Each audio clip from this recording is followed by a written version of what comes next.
നമസ്കാരം. റാഫ്റ്റോക്ക് ഫുട്ബോളിലേക്ക് അവർക്കും സ്വാഗതം. യുവേഫ ചാമ്പ്യൻസ് ലീഗിൽ മാഞ്ചസ്റ്റർ സിറ്റിക്കെതിരെ കളിക്കാനുള്ള ഒരുക്കത്തിലാണ് റയൽ മാഡ്രിഡ്.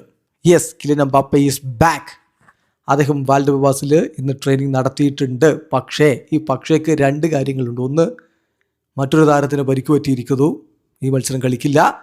എംബാപ്പെ ഫിറ്റായി വരുന്നു, എന്നാൽ അദ്ദേഹവും മാഞ്ചസ്റ്റർ സിറ്റിക്കെതിരെ കളിക്കില്ല. അതാണിപ്പോൾ ലഭ്യമായിട്ടുള്ള വിവരം. നമ്മൾ വിശദമായിട്ട് നോക്കുകയാണ്. സ്പാനിഷ് മാധ്യമങ്ങളൊക്കെ നൽകുന്ന വിവരങ്ങളാണ് നോക്കുന്നത്. ഇപ്പോൾ റയൽ തന്നെ ഒഫീഷ്യലി അറിയിച്ചിട്ടുണ്ട് കെരേറസിന് പരിക്കാണ്. അദ്ദേഹത്തിന് ടെസ്റ്റ് നടത്തി, അദ്ദേഹത്തിന് പരിക്കാണ് എന്ന് കണ്ടെത്തിയിരിക്കുന്നു. മസിൽ ഇഞ്ചുറിയാണ് കാഫിന്, റൈറ്റ് ലെഗിൽ കാഫിനാണ് ഇഞ്ചുറി പറ്റിയിരിക്കുന്നത്. പെൻഡിങ് ഇവാലുവേഷൻ എന്നാണ് മാഡ്രിഡ് അറിയിക്കുന്നത്, റയൽ മാഡ്രിഡ് അറിയിക്കുന്നത്. പക്ഷേ മാഡ്രിഡ് മാധ്യമങ്ങൾ നൽകുന്ന വിവരപ്രകാരം 1-2 ആഴ്ച താരം പുറത്തിരുന്നേക്കും. അപ്പോൾ എന്തായാലും സിറ്റിക്കെതിരെ അദ്ദേഹമില്ല.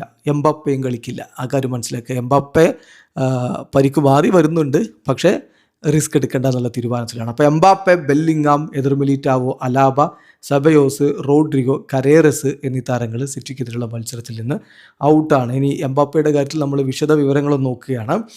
ഈ ഒരു ഡിസിഷൻ അവർ എടുത്തിരിക്കുന്നു. എംബാപ്പെ കളിക്കേണ്ട, ഫസ്റ്റ് ലെഗിൽ മാഞ്ചസ്റ്റർ സിറ്റിക്കെതിരെ ഫസ്റ്റ് ലെഗ് കളിക്കേണ്ട തീരുമാനിച്ചിരിക്കുന്നു.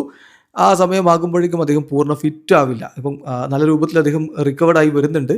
അങ്ങനെ നല്ല ഫിറ്റായി വരുന്നുണ്ട്. അങ്ങനെ നല്ല രൂപത്തിൽ ഫിറ്റായി വന്നാൽ എൽച്ചയ്ക്കെതിരെ കുറച്ച് മിനിറ്റുകൾ അദ്ദേഹം കളിക്കാനുള്ള സാധ്യതയുണ്ട്. ഏതായാലും അനിശ്ചിതകാലം ആയിട്ട് ഇങ്ങനെ എംബാപ്പെ എന്ത് വരും എന്നുള്ള അനിശ്ചിതകാലത്തേക്കുള്ള ആശങ്കയുണ്ടല്ലോ, അതൊഴിവായി കിട്ടി. അദ്ദേഹം ഇതാ ട്രെയിനിങ്ങിലൊക്കെ പങ്കെടുക്കുന്നു. അധികം വൈകാതെ എംബാപ്പെ ഗ്രൗണ്ടിലുണ്ടാകും. വീഡിയോ അവസാനിക്കുന്നു. ഫുട്ബോൾ ലോകത്ത് കൂടുതൽ വിശേഷങ്ങളുമായി റാഫ്റ്റോക്സിൽ എത്താം.